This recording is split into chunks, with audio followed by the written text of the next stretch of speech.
Merci beaucoup Marion, merci Monsieur le Président des JNPN et merci aussi à Nicolas qui a introduit cette question du rapport entre la clinique et la biologie. Et dans une vie antérieure, d'abord j'avais rencontré Nicolas il y a plus de 20 ans, on avait fait le calcul ensemble, mais je m'étais aussi intéressé à ces questions de neurologie avant même de choisir psychiatrie, et j'avais été assez frappé par le fait qu'effectivement les définitions de ces maladies-là en fait changeaient, étaient en train de changer avec l'apparition des biomarqueurs et posaient des nouvelles questions. Et je crois que la neurologie, pour une fois, marche un peu en tête de la psychiatrie sur ces questions-là. La psychiatrie a d'autres choses à apporter, rassurez-vous, mais je crois que c'est pour ça qu'on a fait la présentation dans ce sens-là. D'ailleurs, on m'a demandé avant, faites parler Nicolas d'abord, parce que je pense que la neurologie éclaire la nosographie aussi en psychiatrie. Alors voilà mes liens d'intérêt, vous voyez qu'ils sont beaucoup moins nombreux que ceux de Nicolas. Et du coup, j'ai mis beaucoup plus d'affiliations pour compenser. Si on parle de médecine de précision, et c'est un peu le thème qu'on a puisqu'on est sous le chapeau des GNPN certes, mais aussi du PEPR Propsy, il faut remonter à Galien, qui était le premier à nous dire que finalement, ce qui comptait, c'était un individu. Et vous voyez, il disait déjà, hein, celui-là, alors c'est le langage de l'époque, hein, celui-là serait le meilleur médecin de tous les états maladifs pris individuellement, qui se doterait d'une méthode grâce à laquelle il diagnostiquerait leur nature, la question de la nature, donc du coup la physiopathologie, on peut imaginer déjà les biomarqueurs, conjecturer les traitements propres à chaque nature. Donc vraiment, il y a la question de, on veut faire une différence individu par individu. Et s'imaginer qu'il existe un traitement commun à tout le monde est la pire des sottises. Vous voyez, cette question de médecine de précision, elle était déjà présente vraiment à la naissance même de la médecine. Et finalement, on soigne des patients, on ne soigne pas des biomarqueurs. Ça, c'est un point important. C'est ce que nous a appris la présentation magnifique de Nicolas. Quand on revient un peu à la psychiatrie, alors on s'est basé historiquement sur des monographies, hein, nos monographies à nous, comme vous aviez en neurologie la maladie d'Alzheimer, on avait notre schizophrénie, notre démence précoce, notre trouble bipolaire, notre psychose maniaco-dépressive. Et puis ces monographies, finalement, elles ont contribué à commencer à parler d'un langage commun. On disait, bah, tiens, la monographie décrite par tel collègue, Créplin, Bleuler, etc., elle s'applique aussi à mon patient, et donc on fait des regroupements catégoriels. Et ça a culminé avec les classifications des maladies, la CIM, le DSM. Et vraiment, quand on réfléchit, la classification, c'est on prend une population et on essaie de regrouper les individus qui se ressemblent d'un point de vue phénotypique, d'un point de vue des symptômes. Ça a été une énorme avancée parce que ça permet de parler un langage commun et que si on diagnostique une schizophrénie au Canada, en Australie ou en Europe, a priori, on se sera basé à peu près sur les mêmes symptômes qui sont écrits tels quels dans un livre. Donc c'est important pour mesurer en termes de santé publique, c'est important pour faire des études et voir que les traitements fonctionnent. Mais en fait, ça a été construit en maximisant ce qu'on appelle le coefficient de kappa, qui est la fidélité interjuge. Cette fidélité interjuge, elle va se mesurer sur la probabilité que deux personnes qui voient un patient le classent dans le même groupe par rapport à si on le classait de manière complètement hasardeuse. Et on peut mesurer cette fidélité interjuge avec ce coefficient de kappa, et vous voyez qu'on peut avoir une concordance qui peut être très variable. Et si on regarde les concordances en psychiatrie, de manière générale en neuropsychiatrie, vous voyez qu'on n'est pas si mauvais que ça. Vous voyez, par exemple, pour tout ce qui va être trouble bipolaire, schizophrénie, on a un coefficient kappa qui nous place dans la moyenne. C'est-à-dire qu'en gros, on parle globalement à peu près le même langage, même si des fois on a l'impression qu'un collègue a diagnostiqué un trouble bipolaire et que finalement ce serait peut-être un trouble schizoaffectif. Quelque part, dans moyenne, on parle un peu plus souvent de la même chose que ce que nous voudrait le hasard. Donc ce travail a été fait, il est extrêmement important d'avoir des classifications catégorielles. La suite de ça, c'est qu'on a montré qu'il y avait des différences, parce qu'évidemment, on n'est pas tous d'accord face à un diagnostic d'un patient, et donc il y a une évolution de ces classifications, et des classifications beaucoup plus dimensionnelles. Cette fois, on mesure, et sur une échelle, un gradient, on peut imaginer ça par des couleurs, on peut dire qu'il est plus ou moins avec des éléments psychotiques, plus ou moins avec des éléments dépressifs. On peut même imaginer, comme le propose Jim Vanos, il y a quelque temps déjà, d'avoir une sorte d'évaluation dimensionnelle à plusieurs dimensions. Vous pourriez imaginer que la schizophrénie, vous avez beaucoup plus d'intensité sur les symptômes psychotiques et un peu plus sur les symptômes négatifs, mais finalement peut-être un petit peu moins sur la manie. Alors que le trouble bipolaire, surtout en phase maniaque, ça va être plutôt la manie qui va parler, mais aussi parfois un peu la psychose. Donc on peut imaginer des classifications très dimensionnelles. C'est aussi très intéressant parce que finalement, quand on réfléchit, nos traitements en psychiatrie, c'est des traitements qui sont purement symptomatiques. On traite des symptômes. On a une psychose, on met un antipsychotique. On a une dépression, on met un antidépresseur. On a des variations d'humeur, on met un thymorégulateur. Nos traitements, ils sont basés sur des intensités de symptômes. On s'est rendu compte quand même que ça avait des limites, ce genre de choses, et il était proposé les RDoC, Research Domain of Criteria, c'est des classifications NIH, mais qui ont aussi leurs écueils. C'est-à-dire qu'on a dit à des experts, donnez-nous des dimensions, donnez-nous des sortes de grands regroupements qu'on imagine un peu comme ça, top-down. On crée des catégories qui ne sont pas vraiment des catégories, qui sont plutôt des sortes de regroupements, de domaines de cognitifs ou d'expressions de symptomatiques. Et vous voyez, par exemple, il y a la valence négative, la valence positive. Et donc, c'est, encore une fois, ça vient du haut, on a un construit humain, en fait, derrière cette question-là. Et ensuite, évidemment, les collègues ont voulu asseoir ça sur des bases biologiques pour que ce soit sous-tendu par une certaine physiopathologie, ou en tout cas des éléments qui nous permettraient de valider ces grands domaines. Donc, par exemple, sur les symptômes de la valence négative, ce système de valence négative, vous avez la peur, l'anxiété, donc vous avez des molécules qui vont agir dessus, vous avez des circuits, vous avez de la physiologie, peut-être même du comportement, vous pouvez demander aux patients d'auto-mesurer ces symptômes. Et vous voyez qu'il y a une case qui est restée vide, c'est la case de la génétique. Au début, les RDoC étaient basés sur de la génétique. En fait, ils se sont rendus compte qu'il n'y avait aucune étude qui validait sur le plan génétique ce genre de choses. Et donc, il y a eu un retour en arrière en disant que finalement, on allait retirer la mention de tous ces gènes-là, qu'on n'était pas mûr. Et finalement, la biologie, la plus basique, ce qui fait notre code génétique, ne validait pas tellement ces catégories-là. Donc, on est un peu au milieu du gué avec ces RDoC. Probablement des choses très intéressantes qui ont été construites par l'homme, qui permettent d'asseoir certains raisonnements sur une partie de la physiopathologie, mais il manque une case importante. D'autres initiatives, comme notamment, pour moi c'est un peu la première qui a émergé il y a une dizaine d'années, autour de ce qui s'appelle le BSNP, le Bipolar Schizophrenia Network on Intermediate Phenotypes, c'est les collègues américains, notamment Carol Taminga, qui ont dit en fait on va faire l'inverse, on va prendre des catégories diagnostiques, comme dans le bouquin, as in the book, schizophrénie, troubles schizoaffectifs, troubles bipolaires avec les bons psychotiques. On va dire que finalement, ces patients, ils sont très hétérogènes les uns, on va tous les mélanger ensemble, faire une grosse catégorie, et on va les passer au crible de certains biomarqueurs, et on va voir si on n'arrive pas à identifier des biotypes qui sous-tendraient ou pas ces catégories diagnostiques. Et la réponse est qu'en fait, ça ne fonctionne pas bien. Pourquoi ? Parce que si vous prenez une étude, alors c'est une étude sur, vous voyez, à peu près 600 individus qui sont dans les 3 catégories, donc vous avez bien des patients avec une schizophrénie qui sont en bleu, les croix violettes, c'est les troubles schizoaffectifs, et troubles bipolaires avec ces points orange. Vous voyez que quand on fait de la clinique et qu'on mesure avec des échelles, donc la PANSS, la MADRS, les YMRS, vous arrivez bien à les classer selon un gradient, évidemment, ceux qui ont plus de symptômes psychotiques, positifs, symptômes négatifs, vous allez plutôt les mettre dans la case schizophrénie, ceux qui ont plutôt des symptômes affectifs, vous les mettez plutôt dans le trouble bipolaire, et puis les schizoaffectifs, ils sont un peu entre les deux. Vous avez bien ce gradient qui se dégage.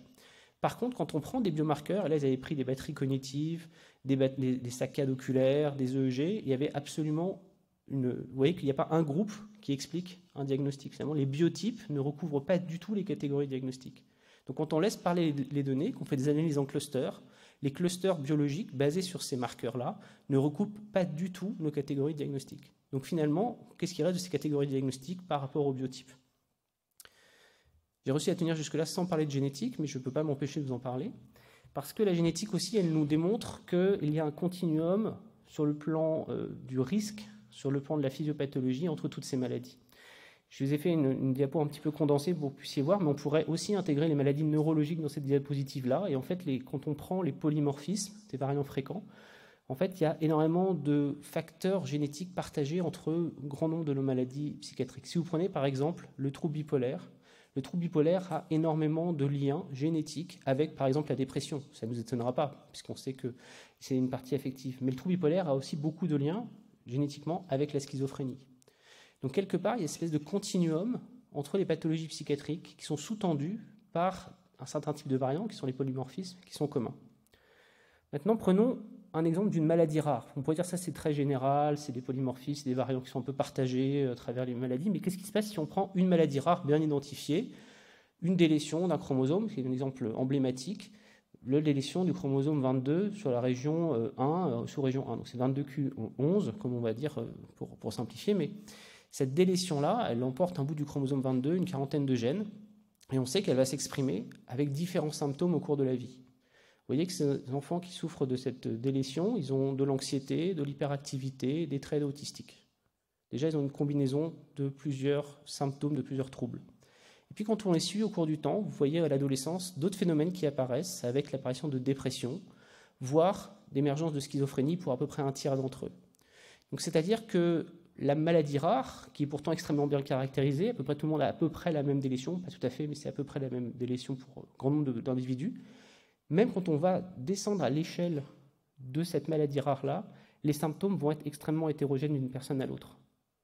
Donc là, ça questionne aussi cette catégorie diagnostique, y compris l'évolution au cours du temps, puisque finalement les gens vont changer de catégorie diagnostique. C'est ce qu'on voit parfois. Des fois, on voit quelqu'un qui a un premier épisode de psychose, et puis on dit, ça me semble être une schizophrénie, puis en fait, on le revoit plus tard, il a complètement récupéré. Par contre, il est en dépression, on se dit, t'as un trouble bipolaire, etc. Vous voyez, donc, cet questionnement longitudinal, elle est aussi expliquée par cette variation au cours du temps des symptômes. Finalement, c'est une question qu'on a tous quand on voit des personnes en consultation. Ils vous racontent, si vous les interrogez sur les antécédents familiaux, mon grand-père avait une bipolarité, mon frère a une schizophrénie, moi on m'a diagnostiqué avec un autisme, et puis mon cousin il a une hyperactivité. Et vous voyez ça, vous voyez des patients qui au sein d'une même famille ont des troubles différents. Probablement parce que les sous-bassements biologiques sont assez similaires d'un membre à l'autre de la famille, pas identiques évidemment mais assez similaires, mais qu'ensuite il y a une complexité de l'environnement qui vous envoie vers différentes trajectoires. Vous pourriez imaginer que vous avez une maladie génétique et qu'en fonction des événements de vie, en fonction de l'environnement, vous allez basculer soit dans un trouble de type schizophrénie, soit, pourquoi pas, dans une maladie neurologique, soit dans absolument aucun symptôme. Et donc cette complexité-là, elle casse quand même un tout petit peu nos catégories diagnostiques. En tout cas, elle questionne ces limites assez strictes qu'on pose quand on parle de diagnostic catégoriel. J'ai l'habitude de dire que l'hétérogénéité génétique ne recouvre pas l'hétérogénéité phénotypique.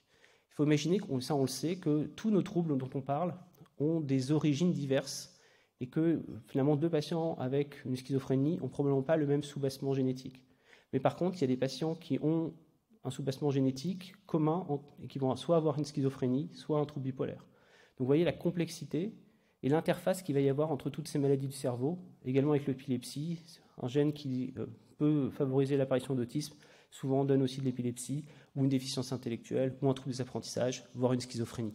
Et donc finalement, on est là-dedans devant une sorte de difficulté parfois à démembrer ces catégories parce que finalement, elles sont comorbides par définition même de la physiopathologie. Aujourd'hui, quand on réfléchit, on traite de manière purement symptomatique, comme je disais tout à l'heure. C'est vrai en neurologie, même si manifestement il y a des traitements qui apparaissent, qui sont des traitements beaucoup plus étiologiques, mais on reste avec, en tout cas dans l'épilepsie, sur des traitements très symptomatiques. Pareil dans la psychose, traitement symptomatique. Mais la question, c'est est-ce qu'on ne peut pas faire des traitements plus spécifiques? Et je pense que par exemple, ce qu'on apprend des neurologues aujourd'hui avec ces biomarqueurs qui peuvent être traités par des immunothérapies est quand même quelque chose qui nous pousse à avancer dans cette voie des traitements plus spécifiques, beaucoup plus assis sur l'étiologie. Finalement, et ça c'est un schéma que vous allez revoir régulièrement, puisqu'on est plusieurs à se l'être approprié, on est dans des traitements symptomatiques, on a un certain nombre de biomarqueurs aujourd'hui qui sont possibles, la génétique en est un, mais les EEG également, la biologie de manière générale, des biomarqueurs par exemple en imagerie, ou avec des montres connectées, des experience sampling method comme on dit, donc des patients qui s'auto-phénotypent. Et on arrive un peu plus à mettre de la couleur. On commence à vouloir mettre de la couleur. Sortir de cette zone grise pour arriver à quelque chose d'un peu plus éclairé. Et finalement, ce chemin qu'on est en train de faire, il n'est probablement pas parfait, il y a probablement des erreurs, probablement des moments où on croit à tort qu'il y a des biomarqueurs déjà validés. Mais par contre, ce que ça va nous permettre, c'est de pouvoir sous-grouper des patients en fonction de réalités biologiques très diverses et peut-être d'améliorer nos prises en charge. Quand on réfléchit, la révolution qu'on a eue avec les antipsychotiques, c'est une révolution un peu miraculeuse. On trouve un traitement qui marche chez beaucoup de patients. Mais aujourd'hui, quand on a du mal à mettre des médicaments sur le marché, c'est aussi parce que nos catégories sont extrêmement hétérogènes et que peut-être ça marche sur un sous-groupe de patients. Donc si on arrive à avoir nos sous-groupes de patients, on peut ensuite les stratifier pour ensuite mettre en œuvre soit de la neuromodulation, soit des traitements innovants, glutamatergiques par exemple, soit même des psychothérapies, soit on l'espère des traitements immunomodulateurs, traitements chers à Marion Leboyer. Pour ça, on va être aidé par le PEPR ProPsy, puisque vous savez qu'il y a un financement conséquent par le programme France 2030 et qu'on est engagé dans la génération d'un grand nombre de données biologiques, mais aussi d'imagerie, d'EEG, j'aurais pu faire d'autres diapositives. Et on a des données rétrospectives qui vont être générées, mais aussi des données prospectives pour lesquelles un grand nombre d'entre vous vont participer à la collecte de ces données-là. Et l'important, c'est de comprendre que c'est transnosographique. Parce que si on faisait des études uniquement, par exemple, sur schizophrénie, probablement on n'avancerait pas aussi bien que si on mettait ensemble tous les patients, quel que soit leur diagnostic, où on essaie de voir des biotypes, des sous-groupes homogènes de patients, quelles que soient les frontières qu'on s'est imposées d'un point de vue humain. Je pense qu'on est beaucoup plus aujourd'hui à l'aube d'une révolution en changeant le prisme. C'est-à-dire que les diagnostics étiologiques, les biotypes, on y arrive timidement en psychiatrie, mais il faut imaginer qu'on n'a pas nos plaques amyloïdes et nos dégénérescences neurofibrillaires identifiées pour l'instant. Donc quelque part, on a beaucoup plus de chemin à faire parce qu'on n'a pas ces signes anatomopathologiques qui nous permettent de guider, et les neurologues l'ont depuis 100 ans. Hein. Donc quand même, vous voyez que ça prend du temps. Le diagnostic syndromique probablement va rester, le diagnostic catégoriel, parce que ça laisse quand même une porte ouverte pour les traitements, on va dire plutôt les traitements symptomatiques. Et il y a un dernier point sur lequel il faut avoir en tête, c'est la question du diagnostic fonctionnel. C'est-à-dire qu'il y a des personnes qui, ayant la même maladie étiologique, le même diagnostic syndromique, le même trouble, quelque part, certains vont bien fonctionner, d'autres ne vont pas du tout réussir à sortir de l'hôpital. Et donc vous voyez que même si on arrive à comprendre ces catégories-là, il y a probablement un poids aussi de la société, de l'environnement familial, socio-économique, qui va impacter la maladie. Donc je pense qu'il faut qu'on travaille aujourd'hui, et comme les neurologues l'ont fait, où ils ont fait un diagnostic étiologique, un diagnostic syndromique, même un diagnostic topographique en neurologie. On n'a pas de topographie très établie en psychiatrie, mais on peut multiplier les couches diagnostiques. Il n'y a pas forcément nécessairement d'opposition entre ces couches diagnostiques. C'est juste de comprendre quel est le bon levier pour permettre d'améliorer les soins et l'accompagnement. Je termine juste avec un tout petit peu de pub pour, vous avez déjà dû voir ça, mais le magazine Médecine Science, donc on est beaucoup à avoir contribué à ça. Il est gratuit, profitez-en, vous pouvez le récupérer soit ici, soit sinon vous le téléchargez. Très intéressant, c'est une synthèse sur les enjeux de la psychiatrie de précision. Et peut-être que dans 10 ans, on se dira qu'en fait on avait fait fausse route et que finalement on est allé peut-être plus vite ou plus lentement. Mais en tout cas, ce sera, je pense, on est au début de quelque chose qui est en train de naître aujourd'hui et qui va basculer un peu toutes les cartes, rebattre toutes les cartes de nos nosographies. Merci.